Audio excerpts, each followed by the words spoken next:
Ladies and gentlemen, welcome to Motivate You, the Winner Circle here. Your host, June Archer. And man, I gotta say, I am super excited about this interview. And I gotta make sure it's done properly. So I want to set this up so you guys understand the vibe here. Kindred, the family soul, simply referred to as Kindred, are the multi-talented married duo for Teen Dancler, Aja Grayson, who epitomized the essence of Black love, career longevity, and consistency. The duo met in 1997, married in 98, started a family, we're going to talk about this, and managed to start a group at the same time. They began the journey performing in Philadelphia at a small local club called the Five Spot, at an event called the Black Lily. Then they met Steve McKeever. You guys might know him. He was, we'll just say he was a creator and the conduit of Neo Soul. And this movement was very dynamic. It brought you the likes of Bilal, Jill Scott, Flo Retreat, Music Soul Child, Lettucey, so much more. But today, ladies and gentlemen, please welcome to the show one of my favorites, Kindred. Welcome for Team Aja. How are you doing today? We're wonderful. What up? Man, I'm so excited. New album coming out. Before we get to that, though, before we even get to that, Yeah. I want to talk about how do you, because people are in this spot for about 12 months now. How have you been able to manage, create, and maintain? You know, people say work-life balance. We're gonna call it music-life balance. For 23 years, you guys have been the curators and the soundtrack to our lives for this genre. How have you guys been able to maintain that, especially throughout COVID? Woo. That's a heavy one. Well, I would say Grace of God. yeah, God's grace. That's number one. And that's a big one. And number two, I would say being flexible and being creative. And not feeling at all, boxed into any one definition of the way things should look or the way things should function. So we kind of always felt like we could make things work for us as opposed to fix ourselves to work for it. And I think that has happened even during, the era of COVID, in that we took a step back and decided, well, how do we make this situation work for our life and model rather than how do we mold to it? So I think that's worked very well for us over the 23 years that we've known each other and the 22 years that we've been married. Well, now, that works for the women who are listening, but from a male perspective, I gotta ask you, brother, like, how has it been for you? Because there's some men, right? You know, we're not as advanced sometimes as our counterparts. You know, women are the backbone and the pillars of our community. But for you, how have you, from a male perspective, for those who are looking to get in, say, man, 23 years is a long time, or these past 12 months, just spending time with my spouse has just been crazy. Kids, like, for you, can you share with our viewers, listeners, from a male perspective, how has it worked out for you? How have you been able to contribute to the same thing that Aja just talked about? I mean, I'm going to echo and reverberate a lot of those sentiments, brother, but I had a lot of hair up here when we first started out, and this was black when we first started out, you know what I mean? So, we've gone through a lot of maturity, we've gone through a lot of growth in the process of 23 years. We've learned a lot and we have contributed a lot. And so, it's been a blessing. It's been a journey. It's been ups and downs. It's been toil and struggle. It's been triumph and tragedy, but we are still here, thankfully. And like I said, first, the grace of God is what we owe most of, this to. So, we just get up every day and we want to work and we want to be in love and we want our family to work and we want our career to work, and we try to adjust and adapt to the things that are presented to us. No relationship or friendship comes without trial and tribulation. Is there a key to success or words of advice that you could give someone who might be going through tough times, saying, man, this is tough, that you guys have leaned on over the past 23 years, that someone might have given you, or something that you guys might have come to ahead and said, you know what, we got to do it like this, that you could share with somebody who's saying, man, I don't see a way out. It's tough. Like, he's on my back, she's on my back, can't find a way out. What do you have to say to those individuals? I think the thing to remember is that you can never do away with the humanity of your mate. Your mate is to remember that they are above all things a human being, and that they deserve all of the basic things that human beings deserve. They deserve patience. They deserve grace, listening and hearing them, And I think a lot of times we get really caught up in the roles that we play. Am I a husband, a wife, a mother?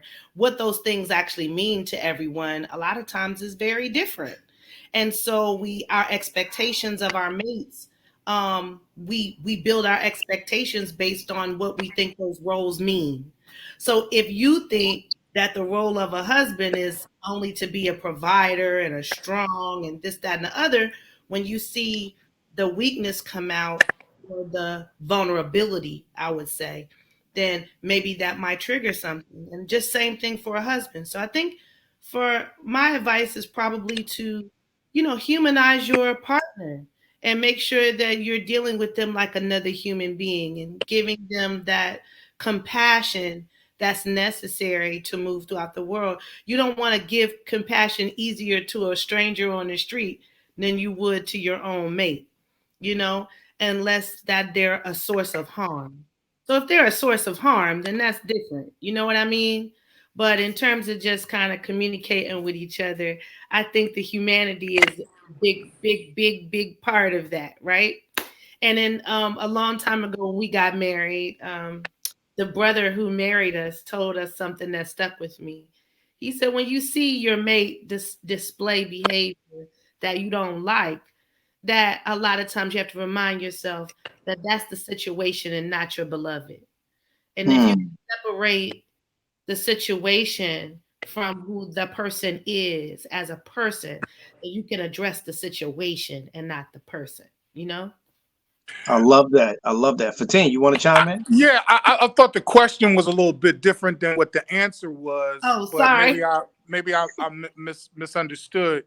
I thought he was really more speaking to people who are in a tough spot. What will we offer them as advice, especially in this difficult place and difficult time that a lot of creatives and things like that found themselves in, and how frustrating that might have been. And I would just say, of course, you gotta those cliche things. Of course, leaning on your faith and believing in yourself. But looking to when she was mentioning the mate thing, I thought that she was maybe lending it more to making sure that you're supporting the person who might be going through something difficult, more or less, and what their role might be. But again, just like kind of trying to always find the reinforcement and the positive energy around you during difficult storms is what really always is going to make things feel better. And, then you can operate from a better place, no matter how frustrating or, difficult something is. You need peace. You need, good energy around you in order to move. And COVID, the era of the past 12 months, was a really difficult thing for people to keep some of those things around them with. So, I'm grateful and blessed that in a mate, and in terms of who we are, that I've had that and we've had that for each other for this 22, 23 years together. What do you fall in love with daily, Fatin, that you see in your wife? Why she? Come on. Can I say it? Can I say Fupa? I find a lot that every day is a beautiful blessing. He's referring to the way that he squeezes my body every day. That's a beautiful thing. Come on, Isaac. That's a beautiful thing. Listen. I'm not going to. This is Black Love. This is not like trying to be sappy and right. I want to get away from that sometime. And I'm a guy, and I don't want fellas to be thinking that that's what it is. It's not a. But I love my wife. I love my family, and I'm constantly reminded of that every single day, brother. And, when I wake up in the morning and I'm next to the person that I love and that I enjoy and the family that surrounds me, and they're happy and, things are taken care of, I get to fall in love with my life and my surroundings daily. So that is a blessing, and everybody doesn't have that. And, everyone may not be able to identify with that, but I'm grateful for that. For you, Aja, I'm gonna ask you the same question. I fall in love every day with who he is when he comes.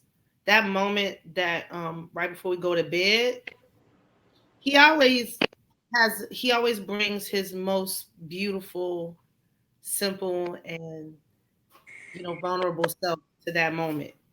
That moment always, like, when I'm reminded, like, this is a person who just wants love and peace for themselves, and that whatever he went through throughout the day, whether I was the source of the stress or not, or whatever has happened throughout the day, that at the end of the day, that he's where he wants to be. So that makes me really, like, happy. So Miss Jones had a song about that back in the day. It was called "Where I Wanna Be, Boy." You remember that? Yes. But that was good. It's always, and he always does it. I mean, every now and then, we have a little bit of, everybody have a little tiff before bedtime sometimes. Yeah, every now and then. Yeah, but generally speaking, that is who he is. In that moment, he's like, this is what I want to do. This is where I want to be, and I'm grateful to be here. And that's beautiful to me. How do you guys feel about this neo soul movement as it looks in 2021? Being the contributors of this movement, how do you feel it's been going? Like, where are we going now? This seventh studio album, and we're gonna get into that. I'm excited, but I want to just talk to you. I want real talk. How do you guys feel about the genre? Where it's come from and where it's going? Oh, I have lots of thoughts on this. Well, you can start it. That's a husband. Ozzy, that's I'm gonna let her talk because I don't want to. I don't want no smoke. I don't want that smoke. The neo soul. Well, we started those things. We were, in our late teens and early 20s, and now what you're seeing is all of us moving into our 40s and some of us our 50s.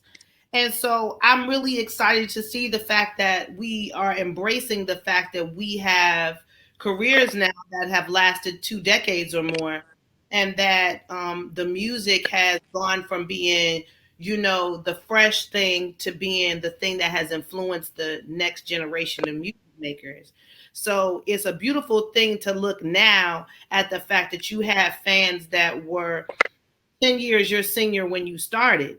And then you have fans who are 10, 20 years your junior who grew up on your music. So you just kind of have expanded the whole kind of blackdom, the kingdom of blackness. You have you're reaching all of these listeners. And so I just think it's kind of dope. I mean, when we've seen like the versus phenomenon, and you've been able to see that these people, that we all have a catalog of work. We started out being, just young people trying to figure out how to be authentic. But now we are people who are a little more seasoned and feel like, we got all the receipts. And I love that. I love the receipts. The receipts are lovely, actually. Of course they are. We joke about this question a little bit a lot, and one of the things that we say, which is a funny little blurb that will be for your show, is that the neo soul movement basically is in the Pink Cadillac years now, of like when Aretha Franklin put out Pink Cadillac, and when Frankie Beverly put out Silky Soul Singer and Can't Get Over You. And it's just like these are or Stevie Wonder put out The Woman in Red, or during the early 80s years. It's just kind of like they were Love finding their way in a different landscape of music when they had already been established and identified as something that people loved. 70s sound and 70s music. Of course, Aretha from the 60s and stuff. I mean, she had gone through many different generations. So using her as a Pink Cadillac reference too is just, again, another period of her music that still stood the test of time. She was still making hits, but it was a different sonic sound during that time that she represented, that she had to try to blend and fit in and find her way as well. And even though we are all still able to kind of really be true to who our sound is and who we are, sonically, the texture and the sound of the early 2000s is not the sound right now. So no matter what you make or what you do, no matter how great that musical feels and those different things, we're in a different time. So it's 2021. It's a different generation of contributors, younger artists who are inspired by the neo soul sound, people who ate Music Soul Child and Jill Scott and Kindred the Family Soul for breakfast. Now they making music. You know what I mean? So it's just kind of like, and that's a beautiful thing that we stand on that and that we're still contributing. Like she said, I'm happy about that. I'm proud of it, and grateful for what came before where we are now. And I'm actually really kind of excited about the new album and the new music and the new place that a lot of the different artists who contributed that early music in that early 2000 landscape, where they stand, the Lettuceys and the Jill Scotts and the Jasmine Sullivans and all, many others, you know what I mean, who are still standing strong, tall, and making righteous contributions to not only the neo soul sound, but culture in general. And so it's just kind of dope. I want to ask you guys about Kindred Presents Legacy Network, something that you guys have put together, created by the artist, for the artist, is a tagline. How did that come about? Well, KPL was really the brainchild in a lot of ways of my husband, but at the same time too, it also was the next logical step in over a decade of making, content. And so we, one of the first major things that we did in terms of content, because obviously we've done music videos and stuff like that, but one of the major things that we produced was a web series about our family called Six Is It. And we did that when I was pregnant with our sixth child. And at that time, people weren't really doing that. And so we were kind of early in the game. And that was like our first experience with doing that. My son, to give you some perspective, that baby I was pregnant with when we did that is now 11 years old. So over the past 11 years, we've done documentaries, we've done short films, we've done, like I said, that web series. We've also done another web series called Kindred Presents. So in which we do like interviews such as this one, but then also along with performances. And artists are able to tell their whole story, really get into their full histories. And so it's been really fantastic. So in the era of COVID, you're home and you're starting to realize people are spending twice, three times as much time in the digital space, and they're taking in so much, information and content that, you're feeling like this is a good time to share what your vast amount of stuff. And then it came up to us like, well, where would it live? And how come we can't have a place for it to live? And really enter my husband in that moment and his relationships and the idea to really house all that we had done, but then also open it up to other artists who also amassed a great deal of content and really start from there.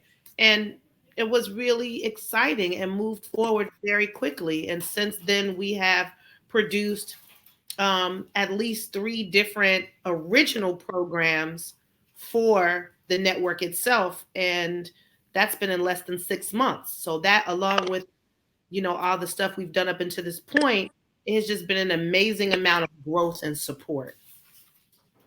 No, that's awesome. So I want to dive into this, guys. I mean, I got the opportunity to take a listen. Um, this album is going to be another phenomenal one. I know I don't have to tell you guys that. Break it down. I believe, over the moon, rejoice, renew, repair, no more, made it. The single, the best things, and Black Love Story. If someone were to put the needle on the record right now, if they want to just know which song they needed to play right now to get the what embodies the project, like what song would you drop the needle on for Team? Right at this moment, I'd say I Believe is a good record, to get a feel for the pulse of where Kindred is and, what we're coming with on this record, even though the record has a diverse theme and emotion, but is always led with love. And always love is the guide to everything. But it speaks to us and where we are right now and what we hope to be and what our vision is for ourselves, I believe. For you, Ash, what song would you drop first if you had to play one song for someone to convince them to pick this album up? Which song would it be? I agree with him. Okay. I agree. I think it would be I Believe, because I think that song really embodies, how we approached ourselves, how we approached our partnership, and how we approached our relationship with our community. And the lyrics are, I believe in you and I believe in me and I believe in we. I believe in the whole concept of what we have to offer the world. And that's really the energy behind this album, is that we just love our folks. We love each other and we love our folks. And we just want to express that and pull that kind of love up to the surface, because it goes beyond romance. You know what I mean? Romance is wonderful, but Black love is the transformative thing, and the love of each other, the love of our community, the love of how we look, how we sound, how we feel, what we're able to accomplish, our love in spite of what we've been through, in spite of our exhaustion. All of those things are the things we want folks to hear from us right now. And we're hoping that they jump deeper into it. So, yeah, that's the welcome mat of the album, I think. I like that. I have to agree Girl. with you. Very well put. I'm gonna keep it moving because I don't want to even mess with that answer. I want to ask you this. I believe this is just from an eye perspective. Love and Black love, two different things. You say that for Team, this album, this project, as with the ones that came before it, led with love. What does love or Black love, choosing one you want to use, what does that mean to you for Team? What does Black love mean to you? Well, there's a certain determination and dedication that goes into being Black just in general as an individual. So when you put a collective Black together, there's a power of expression and love and culmination that comes together, that it just exudes something different because it operates from a different place. The frequency that it's on is a different place. So yes, Black love is an exceptional thing. Love in general from people, a man and a woman, there's a powerful, powerful thing, no matter who those people are. But just being Black, who we are as a people, is a powerful people. So individually, we're extremely powerful, and together we can move mountains. And, I think it has been exhibited, it's been expressed through our ancestors, through our ancestry, and so many people who have come before us, the will, the power, the dedication, the determination, the resilience, the brilliance of our people. And when we get together, you know, that shit is extraordinary, baby. Mm, mm. I listen. You could just the smile on her face says enough. Uh, for you, Aj, um, what does Black excellence mean to you? Oh, I just see excellence in so many things that we do. You know what I mean? Like I feel like I reject the idea that Black excellence has to look a certain way to be excellent. You know, obviously it's amazing that we can do things and be the first at doing something, or the most, or the fastest, or the this or the that.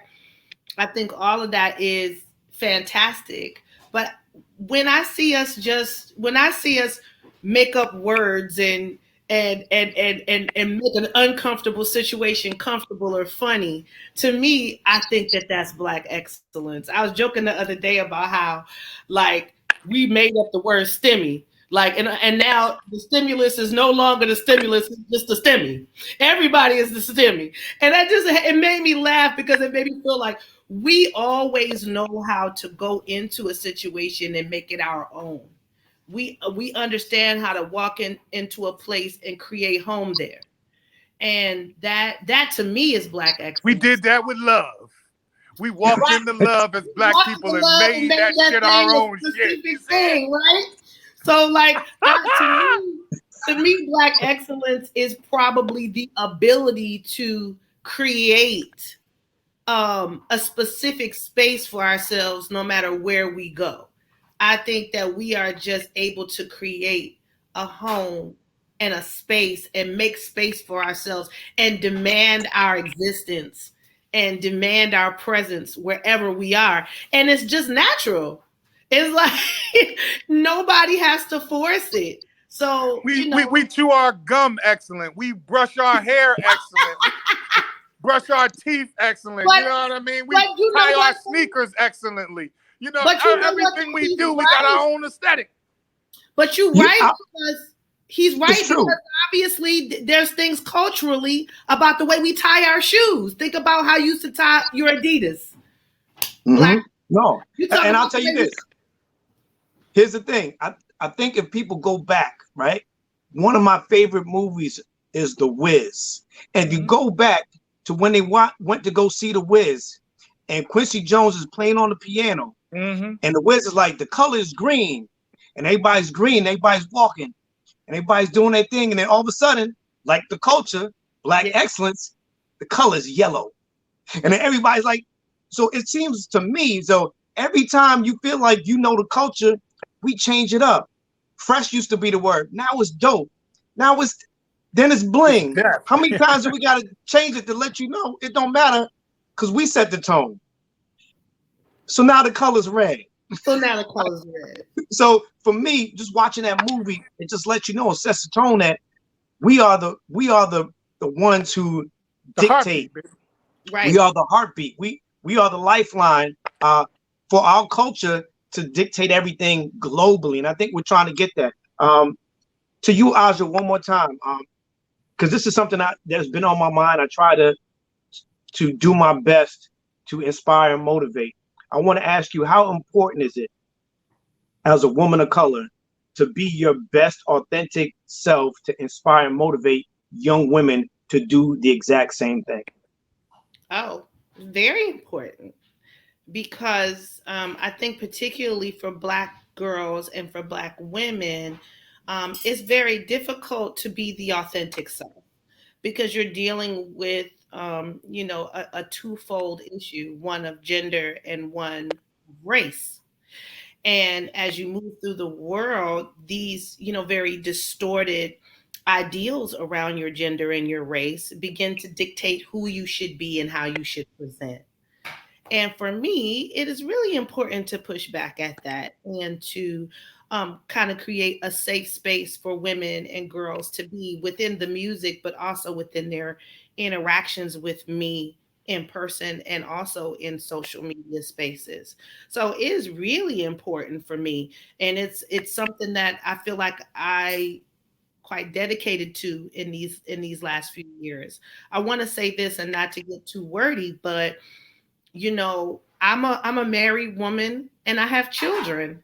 And it's easy to assign an excellence to me because people think that that's what women should do, right? They should mate up and have a bunch of kids. So Right. it's easy for people to look at me and say, "Oh, that's dope. You're a woman's woman. You're a queen." But I need people to understand that my queenliness is not just because that I have my children and I'm taking care of them. And I did do a good job at that. Amen. But it's not just that I'm a mother and that I'm a partner, but that I'm a whole person and that who I present as is very much about who Aja is and not who the mother and the partner is. So I want, that's something that is really important to me. And I have 4 girls, and it is difficult to push back at some of the messaging when you're raising girls and you realize how difficult it is for them to find out who they are and assert who they are. So that's is deeply important to me to make sure that that messaging is clear and that is not convoluted and that it's uplifting. Fatine, I want to ask you something similar. Our young men of color, especially our black boys, are getting hurt, whether it's gun violence in our neighborhoods that happen to be impoverished, whether it's violence with law enforcement, and not to say that all law enforcement are bad. What can we tell our young men, uh, as a man who I'm certain you have been through situations that we can talk about at length, but what can you tell a young man right now today, to help him navigate the waters as we're having these conversations and we're trying to get, you know law enforcement to understand the community and community policing and bridging that gap and prison reform. What can you share with a young man today who might have lost his way, who may be listening or watching today? Well, I'm a firm believer in being respectful to law enforcement, number one, even though that their position is a difficult one. And I do believe that they do a lot of things that are inappropriate and improper, and that we as a community, unfortunately, have to deal with that. But I think that in teaching our children um, who these people are and who they are and how to deal with them and how to navigate with them to the best of their ability from what we know from our experience, I think that's very important. No different than you would teach your children about how to deal with students at school or bullies or anything of that nature. I think it's very important that you express to them, how to deal and how to be. And, once that is in place, you know, it's all really up to the individual what the experience might be with those types of energies and those types of things. But I feel like, again, just none of us can know how a situation can turn out, or a situation may be, and people have myriad of different degrees of experiences that they have had and have seen and that they know about and that we are all broadcast to us. But I feel like, keeping a level head, being respectful at all times, you know what I mean, and just trying to avoid trouble and agitate trouble is best. I do believe that that's best, so that you can be safe and that you can go home to your family at all times. And that is what we want to do. We want to put and make accountable for the people who continually exhibit bad behavior in powerful positions. I think that they have to be held accountable. I think that we've been doing a good job of trying to address and make visible as much as possible bad behavior, which I do still think is an important thing to do. But I do think that people should exhibit um, safety and concern when attempting to do things of that nature as well, even though that you want to be a part of the process and doing good and making sure that you bring to light if you see wrongdoing happen. But I just, I want my boys to come home safe. I want my children to come home safe. I want your children to come home safe. And I want our community's children to be safe. And as long as people patrol them and, people are in powerful positions that we can't all, just buck that system, I think that is best that they know how to be, I hope that answers that. I have to jump in here on this one. I knew she was going to jump in. I felt myself getting long-winded, and I felt like, oh boy. You know I gotta go ahead. She doesn't agree with that. It's not that I don't agree. I think all kids have to be prepared for that interaction. So they have to be clear what their rights are, and they have to be very clear about how they exhibit themselves in those moments, because you don't know if it's going to be life or death. But I also think we have to imagine a world where we don't need police. You know, you're talking about... yeah, that's a totally different thing, though. You're talking about in Pennsylvania, you know, you have a large percentage of phone calls that come through 911 that have nothing to do with police. A lot of them are health emergencies. And so we're looking at a lot of big cities that really need to start to be thinking about what is the purpose of police. We know what the history of police is.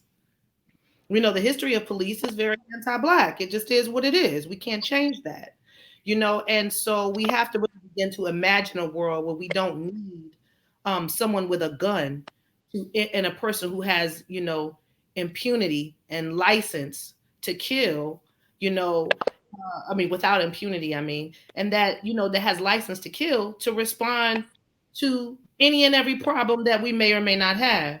And so I think that's about strengthening community. So I would tell my sons, you know, protect yourself in that moment, because we're not yet at a society where we don't have police. So you do have to learn how to protect yourself in that moment. But the larger question is, how do you exist as community with others? How do you strengthen community with others? When you have a problem, are you having a conversation with a neighbor, or are you calling the police? Are you dealing with things and moving about in community with others and helping resources to be had, or are you leaning in on policing to do so? So I just think it's a bigger kind of conversation around how we want to exist and the kind of world we want to live in. And so I'm encouraging my sons and my daughters, who, by the way, are just as much at risk of getting police and arrested and sent to jail. And so I look at the situation where I just want them to imagine a better world and be focused on building that, because this is an organization we don't actually need. I love it. I thank you for that. 7 is a powerful number, guys. Super powerful number. This is the 7th studio album. You guys are going to be kicking it off with Auntie Unc's Backyard Barbecue album release concert.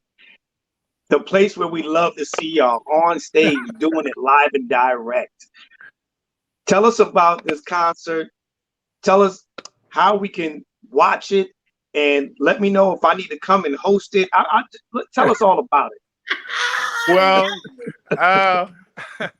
Well, I mean, it's all in the title for the most part. It's going to be a backyard barbecue affair, Auntie and Unc's Backyard Barbecue Affair. Of course, it's the release concert for the album, so it's special to us, and get a chance to, you know, see how people have absorbed a little bit of the album, because it comes a week after the album has been out. So hopefully people have gotten a chance to listen and digest, find their favorite songs, you know, and hopefully we'll be able to perform some of their favorite records as well on that concert. But again, just to get back on stage right now, virtually or in person, for us is really a special time. So, you know, to be releasing music into the universe, as well as getting the opportunity to express ourselves in that regard, you're in for a good time. Trust me, because we only want to have a good time. And so we're really excited about it. And people can go to our website, kindredthefamilysoul.com or kindredpresents.com. Or, of course, if you follow us on social media, the links are in our bio, you know, wherever those bios are, at Kindred the Fam or Kindred the Wife. And I'm sure you can add a link or something like that to your broadcast when you pump it. And we really appreciate you mentioning the concert as well.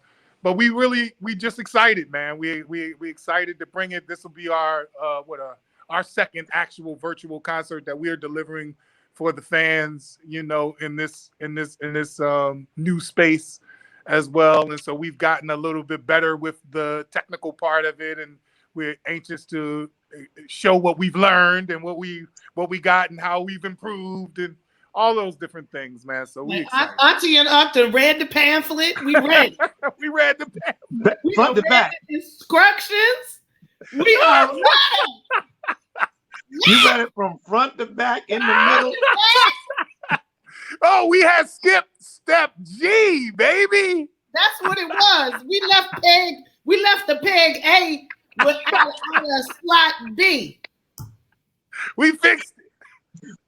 Y'all ain't got no sense that God gave y'all. After 22 years, guys, what keeps you guys motivated? Ooh, Bills. Each other. Bills. Bills is a hell of a motivation, boy. It is. They're like, we're going to cut it off. We're going to come take that. Oh, you can't live there without paying. Oh, okay. I got to get up. I better get up. Oh, they can't eat? Okay, we better get up and get going. Yeah, I mean, survival is a great motivator. We'll say that. Okay. Survival is a great motivator, but I think we just motivated by the fact that, we have really great fan base. People who keep coming. And asking. And, that's putting those nice little comments on our social media. Yeah, what more coming back? Yeah, what more could you want than people who support you and love what you do? And, and this is what we know how to do. This is what we've a craft that we've worked on for so many years. And so it brings us joy. So when we get a chance to do it, however work it takes to get to the doing, when you get to the doing, and you're an artist, so you know what I'm talking about. When you get to the doing of it, the joy that you get from that, it's like there's no motivator bigger than that, And I'm going to say this one thing. We have 6 children. We have to teach these kids that you can have a dream and live that dream. You don't have to sit with that dream and pretend like it ain't something that's real and tangible. And if we say this, we have to show it. We have to live it. And so it's the living of that says, hey, we made this commitment to each other, to y'all, to these fans, and we're going to continue to do that. And it is the funnest, best job on the planet. I mean, come on now. One of the.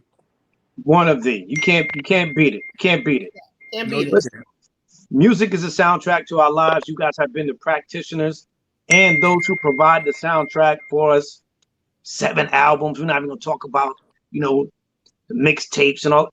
7. What is a song that inspires you, or the song that best represents your journey up to this point, or the artist that embodies your journey up to this point that you like to listen to, that you'll pop in and just vibe out to and just get away from the mundane? I'll go with I'll say real easy for me. I'll say Frankie Beverly, but go ahead, baby. Frankie.